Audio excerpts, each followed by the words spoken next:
I was recovering from surgery. Then I saw my husband kiss my sister through the hospital window. My name's Elena Price, and I never imagined I'd be the kind of person to tell strangers on the internet about my marriage blowing up. But after what happened in Portland, Oregon, I can't keep it to myself. Maybe someone reading this will see the red flags I ignored.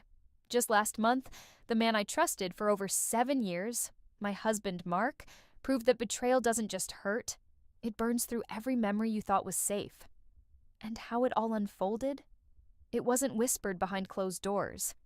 It was right there in public, where anyone could see. I didn't just discover an affair, I watched it happen, through a hospital window while recovering from surgery, and I made sure they'd never forget that moment. Mark and I met in our mid-20s at a friend's game night, somewhere between a heated round of charades and too many slices of pizza. He wasn't the loudest in the room, but he had this steady, warm charm, like the kind of person you could lean on without worrying they'd step away. 3 years later, we were married at a small vineyard, surrounded by people who swore we were meant to be. Our life was comfortable in that picture-perfect way you see on social media.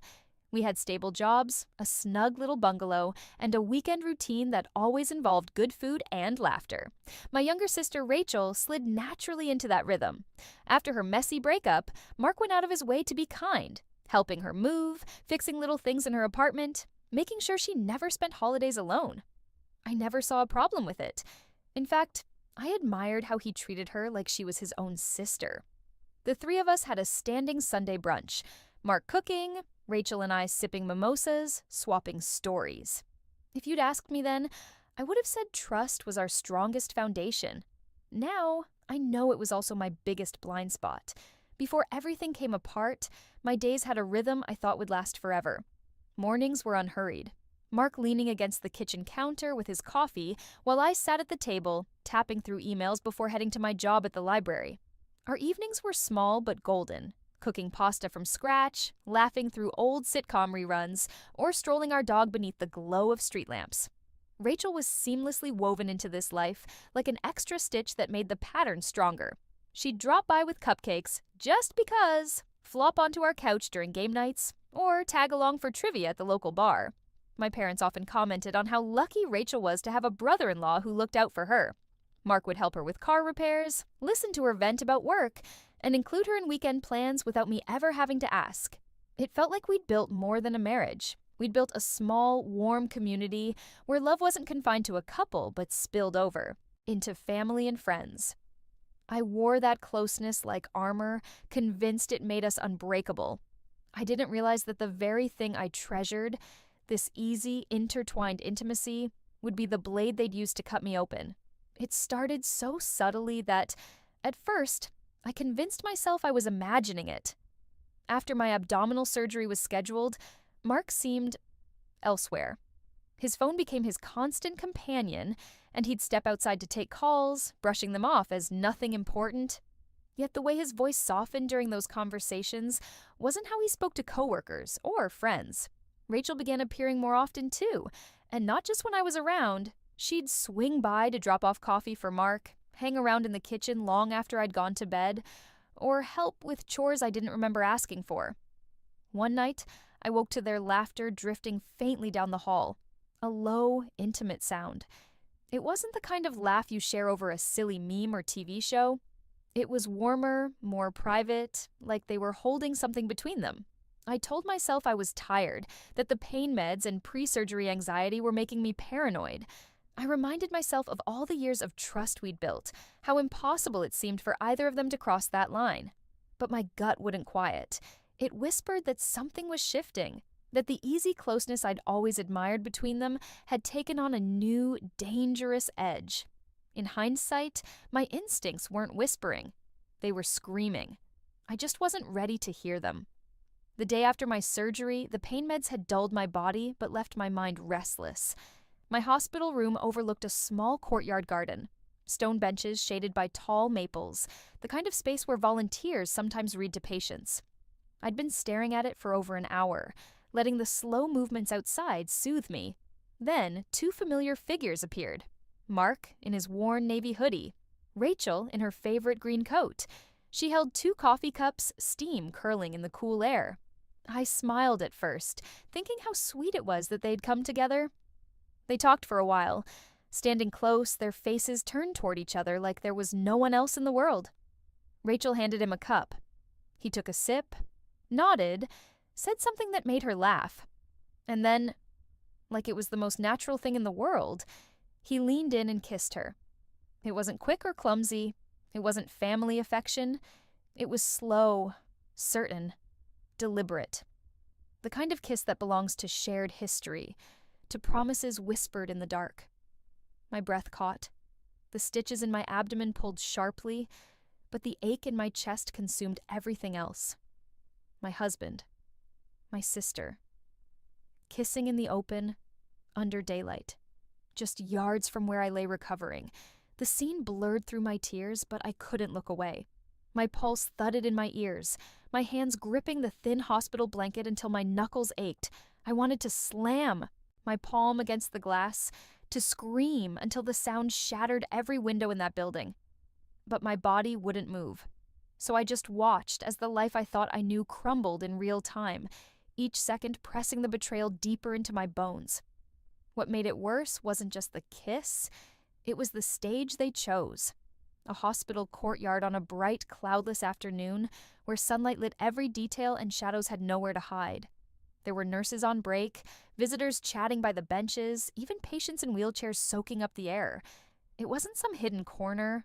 It was a public arena. Anyone could have seen them. For all I knew, someone already had. That thought twisted in my stomach. How many strangers now carried a piece of my humiliation without even knowing my name? Rachel reached up and brushed a lock of hair from Mark's forehead, her hand lingering like it had every right to be there. He leaned into her touch without hesitation, without shame, like it was a ritual they'd practiced. This wasn't the awkward heat of a stolen moment. It was confidence, familiarity, a connection so casual it could survive daylight and an audience. And that was the knife that cut deepest. This wasn't some reckless lapse in judgment. This was a relationship that had been nurtured and tended until it was bold enough to stand in the open. It didn't just happen, it had been happening. I realized then they weren't afraid of being caught. Or maybe they assumed I was too fragile, too medicated, too weak in my hospital bed to see the truth, even if it played out beneath my window. But I saw it. I saw every detail, and it burned itself into my memory with perfect clarity. My heart pounded, my vision tunneling. Pain radiated from my stitches, but my mind had already moved past the physical. If they were bold enough to betray me in public, then I would be bold enough to end it in public. I wouldn't just confront them in some quiet room where they could spin their lies and rewrite the story. No, if they wanted a stage, I'd give them one. And in that sterile hospital room, surrounded by machines and the faint smell of antiseptic, my plan began to take shape. Not with rage, but with the cold precision of someone who's done being blind. The days after were a fog of white walls, antiseptic air, and the mechanical hum of hospital equipment. I moved through them in silence, wearing a mask of fatigue that wasn't entirely fake. Mark would sit at my bedside, offering me sips of water or fluffing my pillow, his voice soft with practiced concern.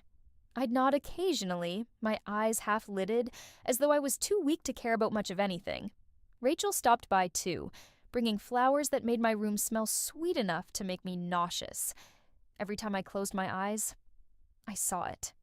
The slow, deliberate press of their lips, the way they fit together like it was rehearsed. That kiss wasn't just betrayal, it was a performance, staged when I was at my weakest, and they were confident I was too blind to see. It left me feeling exposed in a way that no hospital gown ever could, but I refused to give them the one thing they might be craving: my outrage. Rage is loud, messy, and quick to burn out. I didn't want an explosion. I wanted erosion. I wanted them to feel the slow tightening of a noose they didn't even know existed. So I decided my silence would be my weapon. Let them believe I was still in the dark. Let them laugh in kitchens and linger in hallways, thinking I was oblivious. Because people are sloppy when they're comfortable, and I planned to make them very comfortable. And when that moment finally came, when they were certain their secret was safe, I would pull the ground out from beneath them in front of everyone who thought we were the perfect little family. Once I was discharged and back in my own home, my recovery took on a new purpose. The pain in my abdomen dulled compared to the sharper ache of betrayal that kept me awake at night. I moved slowly, deliberately, not just because of the stitches, but because every step had to be calculated. If I wanted my revenge to land, I needed proof no one could twist. I started small. I dug through my phone for old texts from Rachel, messages about how Mark's so supportive or "you're lucky to have him." They read differently now, dripping with the smug undertone I'd never noticed. I found receipts for gift cards I'd bought her using our joint account, picturing her spending our money on whatever kept her cozy between stolen kisses. Then came the photos. Family barbecues, game nights, holiday dinners, where they stood just a little too close, their bodies leaning toward each other while mine angled away. The crown jewel was the hospital footage. I called the administrative office, claiming I needed to clarify visitor records for a personal journal I was keeping during my recovery. A week later, I had the grainy black and white video of them in the courtyard, her hand brushing his hair back, his lips meeting hers. It went into a folder on my desktop labeled "Closure." But this wasn't just about keeping receipts. It was about crafting a scene they couldn't control. I didn't want hallway shouting or private tears. I wanted an audience. I wanted to watch their faces crumble in the exact moment their perfect little narrative dissolved. Friends, family, colleagues, anyone who thought they knew us would be there. This wasn't about vengeance for vengeance's sake. It was about truth, about ensuring they couldn't bury it under excuses, gaslighting, or selective memory. I wasn't going to give them the option to rewrite what they'd done. When the day came, they wouldn't just lose me. They'd lose the version of themselves they'd been so proud to show the world. 2 weeks later, I set the stage. I sent out invitations for what I called a gratitude dinner, thanking everyone who had supported me during my surgery and recovery. My tone was light, my message warm. I invited my parents, Mark's coworkers, Rachel's closest friends, anyone whose opinion mattered to them. If they were going to betray me in public, I would end it in public. The evening began as planned. Soft music, wine flowing, laughter bouncing off the walls. Mark played the attentive host, Rachel floated around refilling glasses, and I sat there, smiling like the perfect wife. After dessert, I stood and thanked everyone for coming. "Before we wrap up," I said, "I put together a little slideshow of our journey. Just a look back at what we've shared." The first few slides were harmless. Wedding photos under golden sunlight, vacations at the beach, Christmas mornings by the tree. The room was warm, people were leaning in. Then the shift began. The next slide was a text thread. Rachel telling Mark, "I miss you already," followed by his reply, "Wish you were here instead of her." A ripple went through the room. Then came receipts. Coffee dates, dinners, small charges all paid from our joint account.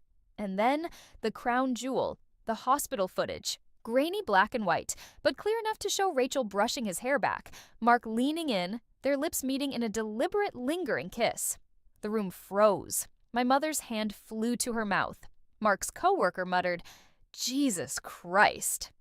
Rachel's fork clattered against her plate, the sound unnaturally loud in the silence. I let the image hang there for a moment, the truth projected 10 feet high for all to see. Then I turned back to the room and said calmly, "And that's why this marriage ends tonight." No yelling, no tears, just a quiet, undeniable ending. I picked up the overnight bag I'd placed by the door earlier and walked out, my heels clicking against the hardwood.